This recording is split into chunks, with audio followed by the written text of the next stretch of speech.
Hello बच्चा लोगों, कैसे हो? बढ़िया। चलिए, मेरा नाम है अलकित सर फ्रॉम आराध्य क्लासेस सिटी एम अहमदाबाद। चलिए दोस्तों, भाई 12 साइंस इंग्लिश मीडियम फिजिक्स का जो चैप्टर 3 है उसमें आपका एग्जाम्पल 3.5 आज हम लेंगे। दोस्तों मस्त डायग्राम दिया नहीं था लेकिन देख के हम बना लेंगे। A network of registers is connected to this network is connected to a 16 volt battery, this battery with internal resistance of 1 ohm. This is internal resistance, so we can do like this. Yes, because this resistance is not external, this is internal resistance of the battery. Okay, no issue. So as shown in the figure. हाँ, figure दे दिया, ठीक है। चलिए, compute the equivalent resistance of the network. Compute the equivalent resistance of the network. ये सम start करने से पहले हाँ ये आ जाएगा, ये आंसर बिल्कुल आ जाएगा। रेजिस्टेंस के कितने सम किए रहे आपने, लेकिन उससे पहले थोड़ा सा छोटा सा मैं यहीं पे फंडा फोकस भले ही दे दूँ आपको। फंडा फोकस के बिना लाइफ सेट नहीं होता है। क्या सेट नहीं होता है? फिर से बोलते एक बार, लाइफ सेट नहीं होता है। तो 3 फंडा फोकस है मेरे पास। पहला, रेजिस्टेंस सीरीज में हो तो क्या हाल चाल, तो डायरेक्ट सर सम कर देने का, जुम जुम जितने रेजिस्टेंस हो। रेजिस्टेंस पैरेलल में हो तो क्या हाल चाल, 2 होंगे तो ऊपर मल्टीप्लिकेशन नीचे एडिशन। मान लो 3 है तो 1/R1 + 1/R2 + 1/R3 जुम जुम जुम जुम। और 2 है तो आपको शॉर्ट की दिया हुआ था R1 R2 R1 + R2, ठीक है। अच्छा ठीक, डन। चलिए दूसरा। अब दोस्तों तीसरा क्या हाल चाल है पता है? आई फाइंड करने का बोला हो तो E/R + R, ये भी हमको पता है। सारे फंडा फोकस दे रहा हूँ। और 2 रेजिस्टेंस मान लो कि पैरेलल में ज्वाइन हो तो उनके लिए वोल्टेज कितना होगा? सेम होगा, सेम होगा if register are connected in parallel, ठीक है। तो ये मेरे इतने फंडा फोकस हैं जो आप ध्यान से देख लीजिएगा, तो लाइफ सेट होनी ही होनी है। चलिए ठीक है, इतना मेरा काम हो रहा है फंडा फोकस के लिए। दिस वन इज आई, ठीक है। चलिए आ जाइए, स्टार्ट करूँ। चलिए, so finally find out the first one is compute the equivalent resistance of the network. चलिए स्टार्ट करें। Just I can take for the easiness of the calculation, EMF इज 16 volt, internal resistance is 1 ohm, and here we can take it as R1 R2, this one can be taken as R3 R4 R5। Done है, done है। चलिए अब start करते हैं। पहला क्या बोला है उन्होंने? Compute the equivalent resistance of the network. चलिए मैं बोल सकता हूं दोस्तों, here R1 and R2 are connected in parallel combination. Okay, parallel. So obviously we know that when 2 equal resistance are connected in parallel, so R dash or R, it may be R resistance by 2। याद आया कुछ आपको? जब दो resistance parallel में हो और same हो तो आधा, 4/2। सिंपल दे रहा हूँ आइडिया। और आपको ये आइडिया पसंद नहीं आया है तो आप ये लिख सकते हो, ये ऊपर मल्टीप्लिकेशन नीचे एडिशन, तो 4 × 4 / 4 + 4। 4 × 4 ऊपर आएगा 16, नीचे 8, 8 दूना 16, 2 ओम आ गया, ठीक है। चला आ जा, ठीक है, चलो डन है। अब दूसरा ऑप्शन है मेरे पास, तो इसको पहले तो ये R1 and R2 are connected 2 ओम, तो इन दोनों का मिला के क्या आ गया? 2 ओम। चल कोई बात नहीं। अब दूसरा ये 1 ओम तो है ही, तो जरा डायग्राम थोड़ा सा अच्छा बना दे तो फिर से एक बार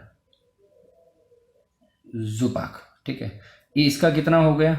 2 ओम दोनों का मिला के। ये रास्ते में 1 ओम है। अब इन दोनों का मिला के देखो तो जरा। चलिए, here R4 and R5 are connected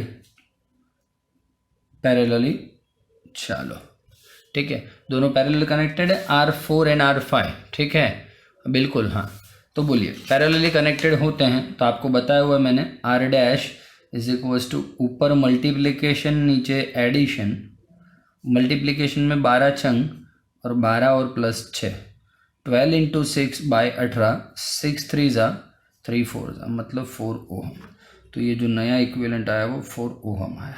तो आपकी ये बातें यहाँ पे हो रही हैं, ठीक है, ये बातें यहाँ पे हो रही हैं। अब देखिए दोस्तों, शांति से देखिएगा, ये आई है, आई, ठीक है, चलो आ जाओ, डन है। अब दोस्तों here 2 ohm, 1 ohm and 4 ohm are connected in series, so R equivalent is equals to 2 1 plus 4, मतलब कि 7 ओहम आया तुम्हारा R equivalent। तो अब नया सर्किट क्या बनेगा, सबको मिला के बनाना चाहेंगे तो ये बनेगा दोस्तों, बोलिए। R equivalent बन गया 7, EMF बन गया 16 वोल्ट और ये स्मॉल r बन गया 1 ओहम। ये आपका डायग्राम बनता है, ठीक है। चलो मेरा आंसर आ गया 7 ओहम, फर्स्ट फिनिश्ड है। Now second one is obtain the current in each register, हर एक रजिस्टर में से पास होने वाला करंट फाइंड करो। कोई बात नहीं, 2 सेकंड का काम है मेरे लिए, ज़्यादा कुछ काम भी नहीं है। करें start.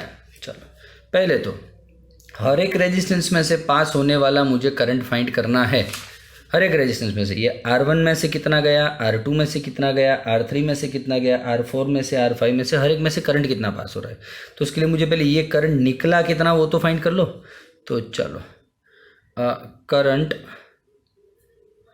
Flows in a circuit, okay, I is equal to, sir ये रहा मेरे पास फॉर्मूला है ना, E upon R plus R, E कितना 16। अब देखिए टोटल R, भाई R इक्विवेलेंट है, टोटल R सर्किट का कितना हुआ 7 ओहम, इस पर से भी आप फाइंड कर सकते हो 7 ओहम, और ये स्मॉल R है 1 ओहम, मतलब 8 हो गया, 2 एम्पियर हो गया मेरा काम, 2 एम्पियर भैया, 2 एम्पियर टोटल करंट 2 एम्पियर का पास हो गया है। अब देखिए दोस्तों, ये 2 एम्पियर का करंट यहाँ पे जा रहा है, ये देखो R1 रेजिस्टेंस है, तो यहाँ पे ये पूरा I था वो I1 बन गया यहाँ पे, और ये R2 रेजिस्टेंस है, तो इस रास्ते पे ये I2 बन गया। वापस दोनों यहाँ पे मिल जाएंगे, वापस से I बना देंगे, ये मेरा R3 है ना, हाँ।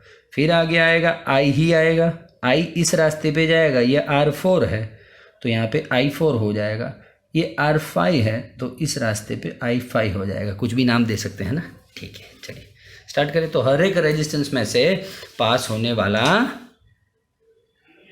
करंट फाइंड करिए। चलो आ जाइए, 2 मिनट का काम है अपना, कोई टेंशन नहीं है। चलो आ जाओ, स्टार्ट करें।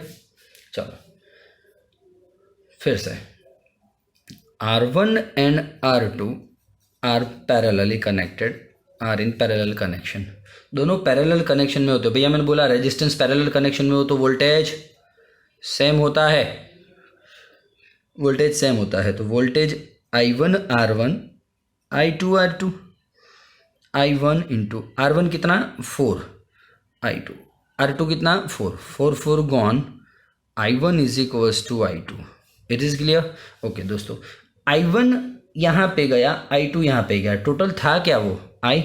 सो as we know that I is equals to I1 plus I2, I is 2, total I is 2, I1 plus I2 is I1, so I1, 2I1 is equals to 2, so I1 is equals to 1 ampere.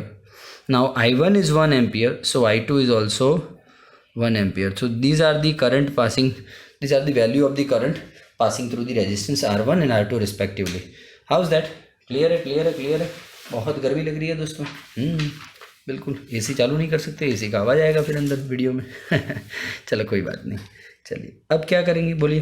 अब R3 में से पास होने वाला current हो गया, ये दोनों मिलके भैया I1 1 है, I2 1 है, ये देखो 1 1 1 1 दोनों मिले वापस 2 हो गया, तो देखो 2, I तो 2 ही था, हो गया 2। चला जा, स्टार्ट कर दूँ। So current flows from R3 is 2 ampere. Direct लिख सकता हूँ ना, उसमें कोई मुझे लिखने की ज़रूरत नहीं है, दिख ही रहा है मुझे, I पूरा का पूरा R3 में से पास होगा।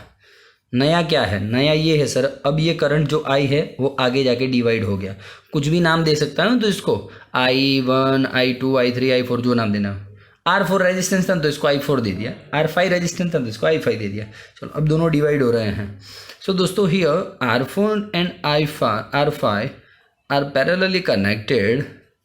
So if resistance are parallelly connected, so voltage are same. So V4 is equals to V5, I4 R4, I5 R5.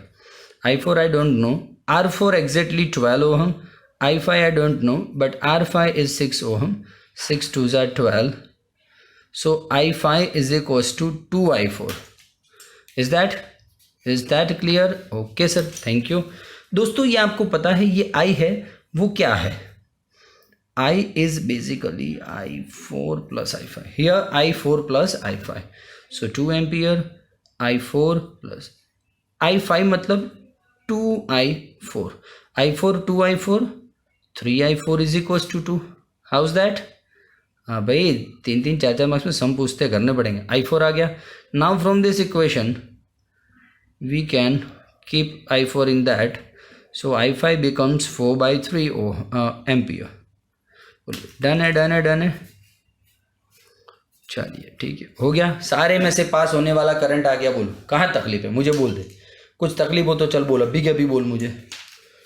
Done है। चला जा, तू भी क्या याद करेगा यार। चल अब नेक्स्ट फाइंड करना है।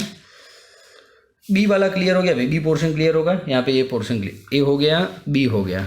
अब दोस्तों सी पोर्शन में आना है, बहुत बड़ा सम है दोस्तों। Obtain the voltage drop VAB, VBC and VCD। कोई बात नहीं, चलिए VAB फाइंड करना है मुझे। VAB का मतलब क्या, ये जो यहाँ पे देखिए डायग्राम में एक्चुअली में यहाँ पे A है, सॉरी A, यहाँ पे B है, यहाँ पे C है और यहाँ पे D है। तो देखिए VAB मतलब A और B के बीच का पोटेंशियल ड्रॉप, A और B के बीच का पोटेंशियल ड्रॉप। तो देखिए भाई बड़ा पोटेंशियल छोटा, भाई बड़ा वोल्टेज छोटा वोल्टेज, तभी करंट बड़े वोल्टेज से छोटे वोल्टेज की तरफ जाता है। तो यहाँ पे प्रॉब्लम ये है कि देखो बड़े वोल्टेज में से छोटे वोल्टेज की तरफ करंट जा रहा है, कोई इश्यू नहीं है, लेकिन दो रास्ते हैं करंट, इसमें से भी जा सकता है, इसमें भी जा सकता है। तो मैं दोनों की बात करूँगा। चलो voltage is equals to IR। पहले रास्ते से जाएगा तो I1 R1, I1 is 1, R1 is 4, so my voltage is 4 volt. Or you may take this path also, this path. So I2 R2, I2 is 1, R2 is 4, so 4 volt. आप देख रहे हो दोस्तों दोनों रास्तों पे वोल्टेज कैसा है, 4 वोल्ट सेम है। तो मैंने आपको स्टार्टिंग में तो कहा था कि पैरेलल हो, दो रेजिस्टेंस पैरेलल हो तो उनका वोल्टेज सेम होता है। तो फिर चला जा, अब दूसरी बातें करेंगे हम। VBC, ये रहा B और ये रहा C, ये रहा B और C। तो ये 20 का वोल्टेज और C का वोल्टेज ज़्यादा से कम वोल्टेज की तरफ जा रहे हैं हम। तो देखिए VBC मतलब IR, I तो पूरा है और ये R क्या है, R3 है, I2 है, R3 1 है, 2 वोल्ट। ठीक है, VCD, अब इसमें भी वापस लोचा, C और D देखो वोल्टेज, तो इस रास्ते से भी जा सकते हो, इस रास्ते से भी जा सकते हो। तो I4 R4, I4 कितना है 2/3 है ना हमारे पास, 2/3। R4 कितना है, R4 है 12, 3 4 जा मतलब 8 वोल्ट हुआ, 4 2 जा। और मेरे पास दूसरा रास्ता है VCD इज इक्वल्स टू, पाँचवें वाले रास्ते से जाऊंगा, पाँचवें वोल्टेज, पाँचवें रेजिस्टेंस में। तो I5 है 4/3 एंड R5 है 6 2 जा 8 वोल्ट। देखिए आ गया। वापस से बोल रहा हूँ दोस्तों, VCD देख लो, दोनों के वोल्टेज 8 वोल्ट और 8 वोल्ट। मैंने पहले ही बोला था पैरेलल में कनेक्टेड हो तो वोल्टेज सेम होता है। डन है। चलिए वीडियो कैसा लगा जरूर से कमेंट बॉक्स में लिखिएगा। चलिए तब तक के लिए थैंक यू वेरी मच।